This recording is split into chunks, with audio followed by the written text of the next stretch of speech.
നമസ്കാരം, ഫുട്ബോൾ പേരിന്റെ പുതിയ വീഡിയോയിലേക്ക് എല്ലാവർക്കും സ്വാഗതം. സോ ലിവർപൂൾ 2 പോയിന്റ്സ് ഡ്രോപ്പ് ചെയ്തിരിക്കുകയാണ്. ബാക്ക് ടു ബാക്ക് ഗെയിംസിൽ പ്രീമിയർ ലീഗിൽ ലിവർപൂൾ പോയിന്റ്സ് ഡ്രോപ്പ് ചെയ്തിരിക്കുകയാണ്.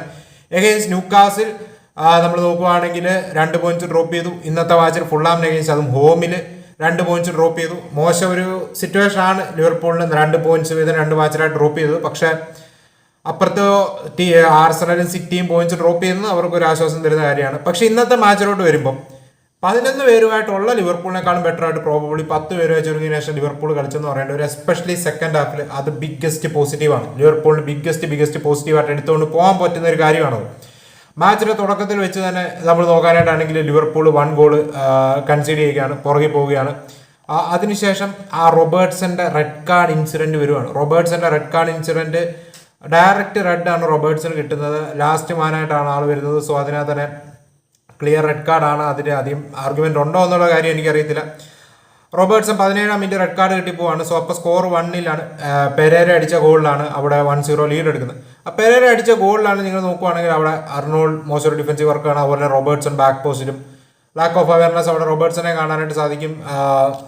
അലിസൺ മേ ബി കുറച്ചുകൂടെ ബെറ്റർ ആയിട്ട് ചെയ്യാറുണ്ടെന്ന് കുറച്ച് പേര് ആർഗ്യൂ ചെയ്യുന്നുണ്ട്. But it's difficult for a goalkeeper. നമുക്ക് അലിസനെ കൂടുതൽ കുറ്റം പറയാൻ പറ്റത്തില്ല. ബട്ട് 1-0 പുറകെ പോകുന്നു. റോബർട്ട്സന്റെ റെഡ് കാർഡ് വരുന്നു. 10 പേരാകുന്നു. ആൻഡ് ഫസ്റ്റ് ഹാഫിൽ ലിവർപൂൾ ഒരു വിധത്തിൽ തള്ളി നീക്കുന്നു. ഐ തിങ്ക് ഫുൾഹാം ചാൻസസ് 1-0 എന്നുള്ളത് 2-0 3-0 ആക്കാനായിട്ടുള്ള ചാൻസുകൾ ഫുൾഹാമിന് ഫസ്റ്റ് ഹാഫിലുണ്ടായിരുന്നു. ബട്ട് ഫസ്റ്റ് ഹാഫ് കഴിയുന്നു, 1-0 നിൽക്കുന്നു. സെക്കൻഡ് ഹാഫ് തുടങ്ങുന്നു. ആൻഫീൽഡ് കത്തുകയാണ്. ഫാൻസ് ഭയങ്കര ഒരു അറ്റ്മോസ്ഫിയർ ക്രിയേറ്റ് ചെയ്യുന്നു. ആൻഡ് ഫസ്റ്റ് 6-7 മിനിറ്റ്സ് 45 മുതൽ ഒരു 52-53 മിനിറ്റ് അവിടെ ടെറ്റയ്ക്ക് ഒരു ഇഞ്ചറി പറ്റുന്ന ഒരു ഇൻസിഡന്റ് വരുന്നുണ്ട്. അതുവരെ ഇറ്റ്സ് ലൈക്ക് ഫുള്ളാം ബി ലൈക്ക് എങ്ങനെയും ഒന്ന് നിർത്താവോ, ഒരു ത്രോ ആയിട്ട് ഒരു 10 സെക്കൻഡ് ബ്രേക്ക് ഒന്നും ഞങ്ങൾക്ക് താ. ഇപ്പം നമ്മൾ അതിനകത്ത് പറയുന്ന പോലെ അഭിലാഷ ഒരു 10 സെക്കൻഡ് എനിക്ക് താ, ഒരു 10 സെക്കൻഡ് എനിക്ക് താന്ന് പറയുന്ന പോലെ ഇടയിൽ ഒരു 10 സെക്കൻഡ് ബ്രേക്ക് ആടെ ഒരു 10 സെക്കൻഡ് ബ്രേക്ക് ആടെ ആ രീതിയിൽ 10 പേരുമായിട്ട് കളിക്കുന്നത് ഫുള്ളാമാണോ ലിവർപൂൾ ആണോ നമുക്ക് ഡൗട്ട് തോന്നി. ആ ഇൻറ്റൻസിറ്റിയിൽ അങ്ങോട്ട് കളിക്കാനായിട്ട് തുടങ്ങി. ആ first equalising goal gap code വരികയും ചെയ്തു. സലയുടെ കിട്ടില്ലം പാസ് ഗ്യാപ് കോനെ ഫൈൻഡ് ചെയ്യുന്നു, ഗോൾ സ്കോർ ചെയ്യുന്നു, 1-1 ആക്കുകയാണ്. പിന്നീട് നമ്മൾ നോക്കാനായിട്ടാണെങ്കിൽ ലിവർപൂളിൽ 10 പേരെ ഉള്ളൂ. 11 പേരുള്ളത് ഫുള്ളാമിനാണെന്ന് നമുക്ക് മനസ്സിലാകുന്ന രീതിയിൽ അറ്ററ്റഡ് ഇഞ്ചറിക്ക് ശേഷം ആ മൊമെന്റം കുറച്ചൊന്ന് കുറഞ്ഞു. കുറച്ച് ബ്രീത്തിങ് സ്പേസ് ലിവർപൂൾ എടുക്കാൻ തുടങ്ങി. സ്പേസസ് ഇൻ ബിഹൈൻഡ് ലിവർപൂൾ കൊടുക്കാൻ തുടങ്ങി. ഫുള്ളാം കുറച്ച് അറ്റാക്സ് ഇനിഷ്യേറ്റ് ചെയ്യാനായിട്ടും തുടങ്ങി. ആൻഡ് എടുത്തു പറയേണ്ട കാര്യം എന്താണെന്ന് വെച്ചാൽ Liverpool were dealing it with properly deal ചെയ്യുന്നുണ്ട്. ഫുള്ളാം പ്രോബബ്ലി ഇവോബിക്കും റോബിൻസണും ഒക്കെ എസ്പെഷ്യലി ഇവോബിക്ക് കുറച്ചുകൂടെ ക്വാളിറ്റി അപ്പ് ഫ്രണ്ട് ഉണ്ടായിരുന്നെങ്കിൽ they should have done better അല്ലേ. അപ്പുറത്ത് ചാൻസുകൾ കൺവേർട്ട് ചെയ്യാനായിട്ട് അവർക്ക് സാധിച്ചാണ് പ്രോബബ്ലി നെക്സ്റ്റ് കുറച്ച് ഫേസിൽ. പക്ഷേ എങ്ങനെയൊക്കെ ലിവർപൂൾ കവർ ചെയ്ത് ഡിഫെൻഡ് ചെയ്ത് 10 പേരുമായിട്ട് നിൽക്കുകയാണ്. ഈവൻ ഈ 10 പേരായിട്ടും ആ ഒരു വിക്ടറിക്ക് വേണ്ടി പുഷ് ചെയ്തുകൊണ്ടിരുന്ന ലിവർപൂൾ തന്നെയാണ്. ലിവർപൂൾ ഇൻ ബിഹൈൻഡ് സ്പേസുകൾ കൊടുക്കുന്നുണ്ട്. അർണോൾഡ് പലപ്പോഴും ഡിഫെൻസീവ്ലി എക്സ്പോസ്ഡ് ആവുന്നുണ്ടായിരുന്നു, നല്ലപോലെ ഡിഫെൻസീവ്ലി എക്സ്പോസ്ഡ് ആവുന്നുണ്ടായിരുന്നു. പക്ഷേ ദേവർ കമ്മിറ്റിങ്, അവർ അറ്റാക്കിൽ കമ്മിറ്റ് ചെയ്യുന്നുണ്ട്. സല കമ്മിറ്റ് ചെയ്യുന്നുണ്ട്, മിഡ്ഫീൽഡ് സബോസ്ലൈ കമ്മിറ്റ് ചെയ്യുന്നുണ്ട്, ജോൺസ് കമ്മിറ്റ് ചെയ്യുന്നുണ്ട്, അപ്പുറത്ത് ഗ്യാപ് കോയും ലൂയിസ് ഡിയാസും നല്ലപോലെ തന്നെ കമ്മിറ്റ് ചെയ്യുന്നുണ്ട് ഡിഫെൻസീവ്ലി ആൻഡ് ഒഫെൻസീവ്ലി. സോ നല്ലപോലെ തന്നെ കളിക്കുന്നുണ്ട്. ആ എടുത്തു പറയേണ്ട പ്ലെയർ ഗ്രാവംബർഗാണ് ഡിഫൻഡറായിട്ട് കവർ കൊടുത്തുകൊണ്ടിരുന്നത്. റോബർട്ട്സൺ ഇഞ്ചറി പറ്റിയ ശേഷം ഗോമസ് നമുക്കറിയാം ലെഫ്റ്റ് ബാക്ക് റോഡിലോട്ട് മാറേണ്ടി വന്നു. And Gravenberch was super. ഒന്ന് പറയാൻ ഈ പ്ലെയറിന് പറ്റാത്ത കാര്യമില്ല എന്ന് വീണ്ടും തെളിയിച്ചുകൊണ്ടിരിക്കുകയാണ്. അന്യായ പെർഫോമൻസ് എന്ന് പറഞ്ഞാൽ അന്യായ പെർഫോമൻസ് ആയിരുന്നു as A centre back. He did really well. And 1-1 game ആക്കുകയാണ്. അതിനുശേഷം ക്വാൻഷാനെ കൊണ്ടുവരികയാണ്, ക്വാൻഷാനെ ബാക്കിലോട്ട് കൊണ്ടുവരികയാണ്. കുറച്ച് സബ്സ്റ്റിറ്റ്യൂഷൻസ് ഒക്കെ വരുന്നതാണ്. ജോൺസിനെ മാറ്റേണ്ട സിറ്റുവേഷൻ ഒക്കെ വരുവാണ്. ആ ക്വാൻഷ ഇറങ്ങിയതിന് ശേഷം ലിവർപൂൾ എന്തുകൊണ്ട് ജാനുവരിയിൽ ഒരു സെൻട്രൽ ബാക്കിനെ കൊണ്ടുവന്നേ പറ്റൂ എന്നുള്ളതിൻ്റെ ഒരു ഡിസ്പ്ലേ ആണ് നമ്മൾ കണ്ടത്. ക്വാൻഷാനെ എന്തുകൊണ്ട് അർണേസിലോട്ട് 100% ട്രസ്റ്റ് ചെയ്യുന്നത്? ഹീസ് റിയലി യങ്സ്റ്ററാണ്. ബട്ട് ലിവർപൂൾ ഇപ്പോൾ ഒരു ടൈറ്റിൽ റേസിൽ ഇൻവോൾവ് ആണ്. ലിവർപൂൾ ഒരു ടൈറ്റിലിന് വേണ്ടി പുഷ് ചെയ്തുകൊണ്ടിരിക്കുകയാണ്. സോ 100% കോച്ചിന് ബാക്കിങ് കിട്ടിയേ പറ്റും. ക്വാൻഷയാണ് ഓഫ് ദ ബെഞ്ച്, അതായത് കൊണാട്ടെ അവൈലബിൾ അല്ല. ഗോമസിന് എന്തെങ്കിലും കാര്യത്താൽ മാറ്റേണ്ടി വന്നു. ക്വാൻഷയാണ് അടുത്ത മൗണ്ട് ഓപ്ഷൻ. ക്വാൻഷ വരികയാണ്. ഒപ്പം അർണോൾഡും ആണ് റൈറ്റ് ഹാൻഡ് സൈഡിലുള്ളതെങ്കിൽ there is a high chance ഒപ്പോണൻസിന് ഡിഫൻസീവ് ട്രാൻസിഷനിൽ ലിവർപൂൾ ഈസി ആയിട്ട് ബ്രേക്ക് ചെയ്യാൻ പറ്റുന്നുള്ളത്. അതിൻ്റെ കുറച്ച് ഡിസ്പ്ലേ ആണ് നമ്മൾ കണ്ടത്. ആ സെക്കൻഡ് ഗോൾ വന്നത് നമ്മൾ നോക്കാനായിട്ടാണെങ്കിൽ അങ്ങനത്തെ ഒരു സിറ്റുവേഷനാണ്. മൂനിസ് അടിക്കുന്ന ഗോൾ ഗിമിനിസിനെ മാറ്റി മൂനിസിനെയൊക്കെ ഇറക്കിയിരുന്നു. സോ ആ സമയത്താണ് നമ്മൾ നോക്കുവാണെങ്കിൽ അവിടെ അർണോൾഡ് കണ്ടിന്യൂസ്ലി ബീറ്റൺ ആവുന്നുണ്ട്. റോബിൻസൺ അല്ല, എസ്പെഷ്യലി ഇവോബി നല്ല പോലെ തന്നെ അർണോൾഡിന്റെ തലവേന അവിടെ ക്രിയേറ്റ് ചെയ്യുന്നുണ്ടായിരുന്നു. അവിടെ നല്ല പോലെ തന്നെ ഒരു മൂവ് അവിടെ നടത്തുകയാണ്. അവിടെ നമ്മൾ നോക്കാനായിട്ടാണെങ്കിൽ അർണോൾഡിനെ ആ ഒരു പാസ് ബീറ്റ് ചെയ്യുന്നു. And Quansah should have done better. അവിടെ എന്ത് ഈസി ആയിട്ടാണ് അവിടെ ആ ഒരു ബാറ്റിൽ നമ്മൾ നോക്കാനായിട്ടാണ് ആൾ വീഴുന്നത്. അവിടെ ഈസി ആയിട്ടൊരു ക്രോസ് ഫോർവേഡ് ചെയ്യുന്നു. അവിടെ വന്ന് നമ്മൾ നോക്കാനായിട്ടാണ് മൂനിസ് അടിച്ച് കയറ്റുകയാണ്. എനിക്കൊന്ന് ഗോമസിന്റെ കാല് ഡിഫ്ലക്റ്റ് ആയാണ് അത് കയറുന്നത്. 2-1 ഒരു ലീഡ് എടുക്കുകയാണ്. അവിടെ ഒരിക്കലും ക്വാൻഷ ആ ഒരു ഫിസിക്കൽ ബാറ്റിൽ വീഴാനായിട്ട് പാടില്ല. നല്ല ആൾ അവിടെ ബോളും പ്രോബ്ലി ഫസ്റ്റ് ടൈം ക്ലിയർ ചെയ്യാനുള്ള നല്ല അവസരം ഉണ്ടായിരുന്നു. അറ്റ്ലീസ്റ്റ് ഒരു കോർണറിലും കൺസിഡർ ചെയ്യാൻ അവസരം ഉണ്ടായിരുന്നു. ആൻഡ് അതിനുശേഷം നമ്മൾ നോക്കാനായിട്ടാണെങ്കിൽ അർണോൾഡിനെ മാറ്റുന്നു. ഒരു സെക്കൻഡ് ഗോളിന് വേണ്ടി ലിവർപൂൾ പുഷ് ചെയ്യുന്നതാണ് നമ്മൾ കാണുന്നത്. ആ സെക്കൻഡ് ഗോൾ വരുവാണ്. അതിനുശേഷം നമ്മൾ കണ്ട പല അറ്റാക്കിംഗ് ട്രാൻസിഷനിലും ഫുള്ളാം റിയലി ടയർഡാണ്. ഫുള്ളാം എങ്ങനെയായിരുന്നു വിസിലടിക്കുക, ഫുള്ളാം ആണോ 10 പേര് കളിക്കുന്നത് നമുക്ക് പിന്നീട് നമുക്ക് തോന്നുന്നുണ്ട്. എസ്പെഷ്യലി ലാസ്റ്റ് 10-15 മിനിറ്റ്സ്, ഒരു 75 മിനിറ്റിന് ശേഷം വീണ്ടും നമ്മൾ നോക്കാം. ആ മൂന്നിസ് ആ ഗോൾ അടിച്ചതിന് ശേഷം നമ്മൾ നോക്കാനായിട്ടാണെങ്കിലും ലിവർപൂളും ആൻഫീൽഡ് ഗ്രൗണ്ടും വീണ്ടും ഉണർന്നു. സബ്സ്റ്റിറ്റ്യൂഷൻസ് വന്നു. ജോട്ടയുടെ ആ ഗോൾ വരികയാണ് 10 മിനിറ്റിന് ശേഷം 86 മിനിറ്റ് ജോട്ടയുടെ ആ ഗോൾ വരികയാണ്. അതൊരു കിട്ടില്ലം ഗോളായിരുന്നു. ജോട്ടയ്ക്ക് ഇതാണ് ആൾ ജോട്ടേനെ ഇറങ്ങുന്നത്, ന്യൂനസിനെ ജോട്ടയ്ക്ക് ഇതാണ്. അതായത് ആൾക്ക് പിച്ചിൽ ഉണ്ടെങ്കിൽ ഔട്ട്പുട്ട് വരും. പിച്ചിൽ ഇറങ്ങണം. ആൾ എപ്പോഴും ഇഞ്ചേർഡാണ്. പിച്ചിൽ എപ്പോഴൊക്കെ ആൾ ഇറങ്ങിയിട്ടുണ്ട് ഔട്ട്പുട്ട് കിട്ടും. ലിവർപൂൾ ഫാൻസിന് അതാണ് ജോട്ടയുടെ കാര്യത്തിൽ ദേഷ്യം വരുന്നത്. ആൾ പിച്ചിൽ ഇറങ്ങിയ ഔട്ട്പുട്ട് ഗ്യാരണ്ടീഡാണ്, പക്ഷെ പിച്ച് കിട്ടുന്നില്ല.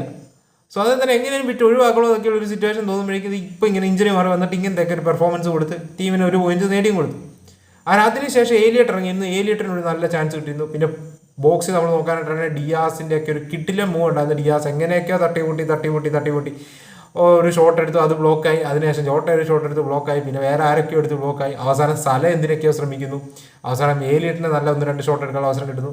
കണ്ടിന്യൂസ് ക്യാരക്ടേഴ്സും ലിവർപൂൾ ക്രിയേറ്റ് ചെയ്തു. But eventually 9 minute add on ടൈമും കൊടുത്തു. ഒരു എന്നാ പറയുക 2-2 ഡ്രോ ആയി. 2 പോയിന്റ്സും ഡ്രോപ്പായി. ആൻഡ് ഈവൻ ഇഫ് നമ്മൾ നോക്കാനായിട്ടാണ് 10 പേരായിട്ട് ചുരുങ്ങിയിട്ടാണെങ്കിലും 3 ബാക്ക് ലൈനൊക്കെ നിർത്തിയിട്ട്, അതായത് ക്വാൻഷ, ഗോമസ്, വാൻഡേക്കിനെയൊക്കെ നിർത്തിയിട്ട് അവിടെ 4 പ്ലേയേഴ്സിന് അപ്രണ്ട് 4 പ്ലേയേഴ്സിനൊക്കെ മാർക്ക് ചെയ്യാനായിട്ട് സ്ലോട്ട് കാണിച്ച ആ ഒരു കറേജിനൊക്കെ നമ്മൾ അങ്ങോട്ട് മാർക്ക് കൊടുത്തേ പറ്റൂ. He was pushing for a win. Last 15 minutes ഒക്കെ എങ്ങനെയൊരു ഒന്ന് ഫൈനൽ വിസർ അടിക്കുമോ എന്നുള്ളൊരു ആറ്റിറ്റ്യൂഡ് തന്നെയായിരുന്നു. ഈവൻ ഇഫ് 11 പേര് അഡ്വാൻറ്റേജ് ഉണ്ടായിട്ടും ഫുള്ളാമിന് അതൊക്കെ ഒരു പോസിറ്റീവായിട്ടുള്ള കാര്യമാണ്. പക്ഷേ ഈ മാച്ചിലോട്ട് വരുമ്പോഴേക്കും 2 പോയിന്റ്സ് ഡ്രോപ്പ് ചെയ്ത് ലിവർപൂളിന് തലവേദനയാണ്. ഒബ്വിയസ്ലി ജാനുവരിയിൽ I think they need additions in centre back area. അല്ലാതെ നമ്മൾ നോക്കാനായിട്ടാണെങ്കിൽ അവരെ നെക്സ്റ്റ് 3 മാച്ചസ്, ലിവർപൂളിൻ്റെ നെക്സ്റ്റ് 3 മാച്ചസിലും, അതായത് ഈ സീസൺ 5-ാം തീയതി യുണൈറ്റഡ് ആണ്, അതിന് മുമ്പുള്ള 3 മാച്ചസിലും Liverpool has to grind 9 points. Next Tottenham ആണ് വരുന്നത്. ആ മാച്ചിലോട്ട് വരുമ്പോൾ കൊണാട്ടെ അവൈലബിൾ അല്ല, റോബർട്ട്സൺ റെഡ് കാർഡ് കിട്ടി ഔട്ടാണ്. മക്കലിസ്റ്ററിൻ്റെ കാര്യത്തിൻ്റെ മക്കലിസ്റ്റർ ഈ മാച്ചിലും അവൈലബിൾ അല്ലായിരുന്നു. സോ എങ്ങനെയായാലും ആ 9 പോയിന്റ്സ് ഗ്രൈൻഡ് ചെയ്യുക, യുണൈറ്റഡ് മാച്ചിലോട്ട് വരുമ്പോൾ കോൺഫിഡൻ്റ് ആയിട്ട് ഇറങ്ങുക എന്നുള്ളത് തന്നെ ആയിരിക്കും ലിവർപൂൾ ആലോചിക്കുക. സോ ഇവഞ്ച്വലി ഒരു പോയിന്റ് കിട്ടി. I think most Liverpool fans will be happy with the performance, especially second half-ൽ. ലിവർപൂൾ ഫാൻസ് 4 പോയിന്റ്സ് കഴിഞ്ഞ 2 കളിയിൽ നിന്ന് ഡ്രോപ്പ് ചെയ്ത് ഡെഫിനറ്റ്ലി അവർക്ക് എന്നാ പറയുക തലവേദന തരുന്ന കാര്യം തന്നെയാണ്. പക്ഷേ നമുക്ക് നോക്കാം എന്താവുമെന്ന്. ഇപ്പോൾ ചെൽസി തൊട്ട് കുറയാ. ചെൽസി ആയിട്ടുള്ള പോയിന്റ്സ് ഗ്യാപ്പ് 5 പോയിന്റായിട്ട് ആയി മാറിയിട്ടുണ്ട്. 7 ആൾക്കാർ ഇന്നത്തെ കളി ജയിക്കുമെന്ന്. ബട്ട് 5 പോയിന്റ് ആയിട്ടുണ്ട്. ചെൽസിക്ക് നാളെ ബ്രെൻഫോർഡുമായിട്ട് കളിയുണ്ട്. ബട്ട് സിറ്റി ആ കളി കഴിഞ്ഞാൽ ലിവർപൂളിൽ ഒരു ഗെയിം ഇൻ ഹാൻഡ് ഉണ്ട്. നാളത്തെ കളി ചെൽസി ജയിക്കുവാണെങ്കിൽ 2 പോയിന്റ് ഗ്യാപ്പായി ചുരുക്കാൻ പറ്റും. അപ്പുറത്ത് ആർസണലിൻ്റെ കാര്യം ടച്ച് ചെയ്യണം. ആർസണൽ നൈസാണ്. ഞാൻ ഈ മാച്ചിൻ്റെ ഹൈലൈറ്റ്സ് ആണ് പിന്നീട് കണ്ട ഒരു എക്സ്റ്റൻഡഡ് വേർഷൻ. അതും കണ്ടിട്ട് ഞാനാണ് ഈ വീഡിയോ റെക്കോർഡ് ചെയ്തിട്ടാണ് എനിക്ക് കിടക്കാൻ പോകുന്നത്. സോ മാൻ ടൈറ്റിൽ റേസിൽ ഈ സീസൺ സിറ്റി ഇങ്ങനെ കൊണ്ടുപോയി എന്താ പറയുക മോശമായിട്ട് പെർഫോം ചെയ്യുമ്പോൾ എല്ലാവരും എക്സ്പെക്ട് ചെയ്തത് അട്ടേറ്റഡ് ആർസണൽ കയറി വരുമെന്നാണ്. ഇറ്റ്സ് ലൈക്ക് ഒരു സെറ്റ് പീസ് എഫ് സി എന്ന് പറയുന്ന ഒരു പേരായി. I still believe Arsenal set piece FC സി അല്ല. അവർ കുറച്ചുകൂടി ഗെയിം കാണിക്കും. എസ്പെഷ്യലി നവംബറിൽ ഇന്റർനാഷണൽ ബ്രേക്കിന് ശേഷമുള്ള 3 മാച്ചുകളാണ്. അപ്പോൾ ആ സെറ്റ് പീസ് എഫ് സി എന്നുള്ള ട്രോളൊക്കെ ഇനി മാറിക്കോളും. അവർ കുറച്ച് ഓപ്പൺ പ്ലെയറോട് ഗോൾ വരും. എസ്പെഷ്യലി ഒഡിഗാർഡ് വന്നു. സാക്ക ഫോമിലാണ്, സാക്ക ഫിറ്റാണ്. പക്ഷെ വീണ്ടും അതിന് വേണ്ടി തന്നെ ശ്രമിച്ചുകൊണ്ടിരിക്കുന്ന കാണുമ്പോൾ ദേഷ്യം വരും. ഇന്നത്തെ ലൈനപ്പിലാണേലും you are playing in home. എമറേറ്റ്സിലാണ് മാച്ച്. ഡേവിഡ് റായ ഗോൾ കീപ്പറായിട്ടുണ്ട്. ടിംബർ ഉണ്ട്, സലീബ ഉണ്ട്, Gabriel, Lewis Kelly, Odegaard, Merino, Declan Rice, strong midfield 3 ഉണ്ട്. സാക്ക, ഹാവേർട്സ്, മാർട്ടിനെല്ലി, ഒരു സ്ട്രോങ് ഫ്രണ്ട് 3 ഉണ്ട്. ഇഞ്ചറീസോ ലൈനപ്പിലെ മറ്റു കാര്യങ്ങളോ ഒന്നും ഒരു ഇഷ്യൂ അല്ല. സ്റ്റിൽ കാലിഫ്യോറിയാണ് പ്രോബ്ലി പറയാനായിട്ടാണ് ആ പാടൊരു ഇഞ്ചറി ഇഷ്യൂസ് ആയിട്ടുണ്ടായിരുന്നത്. ബാക്കി എല്ലാവരും ഓൾമോസ്റ്റ് അവൈലബിൾ ആണ്. എന്നിട്ടും കൊണ്ടുപോയി പോയിന്റ്സ് ഡ്രോപ്പ് ചെയ്യാന്ന് പറയുന്നത് സച്ച് എ ബാഡ് തിങ്. അത് ഷോൺ ഡയസിന്റെ എവർട്ടൺ അഗേൻസ്റ്റ് 2 പോയിന്റ്സ് കൊണ്ടുപോയി ക്രൂഷ് അത് ഹോമിൽ ഡ്രോപ്പ് ചെയ്യാന്ന് പറഞ്ഞാൽ it's frustrating to see. So Arteta ഒരു പുതിയ മാനേജറാണ്, ഇതൊരു പുതിയ ടീമാണെങ്കിൽ വീറ്റ്സ് അണ്ടർസ്റ്റാൻഡ്, അവർക്ക് ലാക്ക് ഓഫ് എക്സ്പീരിയൻസ് എന്ന് മനസ്സിലാക്കും. ബട്ട് ഈ ടീം കഴിഞ്ഞ 2 സീസണായിട്ട് ടൈറ്റിൽ അടിക്കും. നെക്സ്റ്റ് ക്ലോപ്പിനും പെപ്പിനും ശേഷമുള്ള നെക്സ്റ്റ് ബിഗ് തിങ് ആണ് അർട്ടേറ്റ എന്നുള്ളൊരു ഇത് നിൽക്കുകയാണ്. അവിടെ കൊണ്ട് ഈ സ്റ്റിൽ എ ഗ്രേറ്റ് കോച്ച്, ആ കാര്യത്തിൽ യാതൊരു അർട്ടേറ്റ ഒരു കിടിലൻ കോച്ചാണ്. പക്ഷേ ഈ മത്സരത്തിൽ എക്സ്പെക്റ്റഡ് ഗോൾസ് ഓഫ് 1.42, എന്നിട്ട് ഒരു ഗോൾ പോലും അടിച്ചു ഇല്ല. 13 ഷോട്ട്സ് എടുത്ത് 5 ഓൺ ടാർഗറ്റ് ഉണ്ട്. ഒറ്റ ബിഗ് ചാൻസ് ആണ് ക്രിയേറ്റ് ചെയ്തത്. ഒറ്റ ഒരു ബിഗ് ചാൻസ് ആണ് ആർസണൽ ഈ മാച്ച് ക്രിയേറ്റ് ചെയ്തത്. അത് അവർ മിസ് ചെയ്യുകയും ചെയ്തു. എനിക്കൊന്ന് ഒഡിഗാർഡിൻ്റെ ആ ചാൻസ് തോന്നുന്നു. ഒറ്റ ഒരു ബിഗ് ചാൻസ് അല്ലാതെ പറയാനായിട്ടാണ്. ആർസണൽ ഇത് പോരാ. Statistically against Everton who sits back almost എന്നാ പറയുക, പൊസഷൻ ഫുള്ള് 77-78% പൊസഷൻ ആർസണലിൻ്റെ കയ്യിൽ. എന്നിട്ടും കൊണ്ട് ഈ കളിയൊക്കെ ഇങ്ങനെ ബോട്ടിൽ ചെയ്യാന്ന് പറഞ്ഞാൽ കാരണം ഇത് ഫസ്റ്റ് ടൈം ആണെങ്കിൽ മനസ്സിലാക്കാം. ലാസ്റ്റ് ഇയർ ആണെങ്കിൽ ഇതുപോലെ ഫുള്ളാമിനെ അഗേൻസ്റ്റ് 2 മാച്ചസ് കൊണ്ടുപോയി ഡ്രോപ്പ് ചെയ്തു. ഈ ഇയർ ആണെങ്കിൽ ലാസ്റ്റ് ഫുള്ളാമിനോട് പോയി 2 പോയിന്റ്സ് ഡ്രോപ്പ് ചെയ്തു. ഇത് ഇപ്പം എവർട്ടണോട് 2 പോയിന്റ്സ് ഡ്രോപ്പ് ചെയ്യുന്നു. അപ്പുറത്ത് ലിവർപൂൾ 2 പോയിന്റ്സ് ഡ്രോപ്പ് ചെയ്ത് ഹെൽപ്പ് ചെയ്യുമ്പോഴേക്കും അത് ക്യാപിറ്റലൈസ് ചെയ്യലേ വേണ്ടത്. അത് ചെയ്യുന്നില്ല. So Arteta definitely not doing a good job. അത് എടുത്തു പറയേണ്ടത്. അർട്ടേറ്റ മാത്രം പറഞ്ഞ പോലെ പല പ്ലേയേഴ്സും ആ പിച്ചിൽ എന്തിനാണെന്നുള്ളൊരു ക്വസ്റ്റ്യൻ. അതായത് ഇപ്പം ഗബ്രിയേൽ ജീസസിൻ്റെ റോൾ എന്തായി ടീമിൽ. അതുപോലെ തന്നെ നമ്മൾ നോക്കാറുണ്ട് സ്റ്റെർലിങ്ങിനെ എന്തിനാ വാങ്ങിച്ചത്, സ്റ്റെർലിങ്ങിനെ യൂസ് പോലും ചെയ്യുന്നില്ല. അങ്ങനെ പല ക്വസ്റ്റ്യൻ. മാർട്ടിനലി ഔട്ട്പുട്ട് കൊടുക്കുന്നില്ല. ഹാവേർട്സ് ഔട്ട്പുട്ട് കൊടുത്തുകൊണ്ടിരുന്നതാണ്. ബട്ട് ഹാവേർട്സ് ഒക്കെ ഇങ്ങനത്തെ ബിഗ് ഗെയിം വരുമ്പോൾ സ്റ്റെപ്പ് അപ്പ് ചെയ്യുന്നില്ല. ഒഡിഗാർഡും സാക്കെ ഒന്നും ചെയ്തില്ലെങ്കിൽ ടീം സ്ട്രഗിൾ ചെയ്യുന്നു. It's frustrating to see. So Arteta അവിടെ എന്തെങ്കിലും ചേഞ്ചുകൾ വരുത്തി 77% പൊസിഷനൊക്കെ വെച്ചിട്ട് ഒറ്റ ബിഗ് ചാൻസ് ക്രിയേറ്റ് ചെയ്യാന്ന് പറഞ്ഞാൽ അത് എവർട്ടൺ പോലത്തെ ഒരു എവർട്ടൺ ഒറ്റ ബിഗ് ചാൻസ് പോലും ക്രിയേറ്റ് ചെയ്തത്. അവർ ഒഫൻസീവിൽ ഒരു ത്രെട്ടും ക്രിയേറ്റ് ചെയ്യുന്നില്ലായിരുന്നു. സോ സിറ്റ് ബാക്ക് വരും. ഷോൺ ഡൈസ് ടീം അതേ ചെയ്യത്തുള്ളൂ. അത് ഒന്നും അവർ കാണിച്ചില്ല. So obviously disappointing performance. Definitely ഒരു ഡിസപ്പോയിൻറ്റിംഗ് പെർഫോമൻസ് ആണ്. സോ ടേബിൾ നമ്മൾ നോക്കാനായിട്ടാണ് ലിവർപൂൾ 36 പോയിന്റ്സ്, ആർസണലിന് 30 പോയിന്റ്സ്. ഇപ്പം ലിവർപൂളിന് ഒരു ഗെയിം ഇൻ ഹാൻഡ് ഉണ്ട് എഗെയിൻസ്റ്റ് ആർസണൽ. ആ കളി ജയിക്കുവാണെങ്കിൽ 9 പോയിന്റ്സായി ഉയർത്താൻ പറ്റും. അപ്പോഴത്തെ സിറ്റിയും ആർസണലും തമ്മിൽ റൈറ്റ് നൗ 3 പോയിന്റ്സ് ഗ്യാപ്പേ ഉള്ളൂ. സിറ്റിക്ക് ഒരു ഗെയിം ഇൻ ഹാൻഡ് ഉണ്ട്. നാളെ യുണൈറ്റഡിനെ തോപ്പിക്കുവാണെങ്കിൽ സിറ്റിക്കും ആർസണലിനും സെയിം പോയിന്റ്സ് ആണ്, 30 പോയിന്റ്സ്. കഴിഞ്ഞ 10 കളികളിൽ നിന്ന് ഓൾ കോമ്പറ്റീഷൻ ഒറ്റ വിജയം മാത്രം നേടി. ഈ സീസൺ എല്ലാവരും പറയുന്ന ഏറ്റവും മോശം ഫോമിലോട് കൊണ്ടിരിക്കുന്ന സിറ്റിക്ക് ആർസണലുമായിട്ട് 3 പോയിന്റ് ഗ്യാപ്പേ ഉള്ളൂ. അത് നാളത്തെ മത്സരം ജയിക്കുവാണെങ്കിൽ, ഗെയിം ഇൻ ഹാൻഡ് ജയിക്കുവാണെങ്കിൽ അവർക്കത് ഈക്വലുമാക്കാം. അവിടെ തന്നെ നമുക്ക് മനസ്സിലാവും എന്തുമാത്രം വലിയൊരു മോശം ജോബാണ് ഈ സീസൺ അർട്ടേറ്റ ഇവിടെ നടത്തിക്കൊണ്ടിരിക്കുന്നത് എന്നുള്ളത് പറയാതിരിക്കാൻ വയ്യ. കാരണം Arteta has to step up, Arsenal has to step up. I am really disappointed Arsenal ഈ സീസണിലെ പെർഫോമൻസ് വെച്ച്, എസ്പെഷ്യലി സിറ്റിയൊക്കെ ഇങ്ങനെ സ്ലിപ്പ് ആവുന്ന സമയത്ത് ക്യാപിറ്റലൈസ് ചെയ്യുന്നില്ല എന്ന് പറയുമ്പോൾ. സോ എന്താണ് നിങ്ങൾക്ക് ഈ മത്സരങ്ങളോട്ട് വരുമ്പോൾ ഒപ്പീനിയൻസ് എന്ന് പറയാം. അപ്പോൾ നമുക്ക് മറ്റൊരു വീഡിയോ കാണാതെ ബൈ.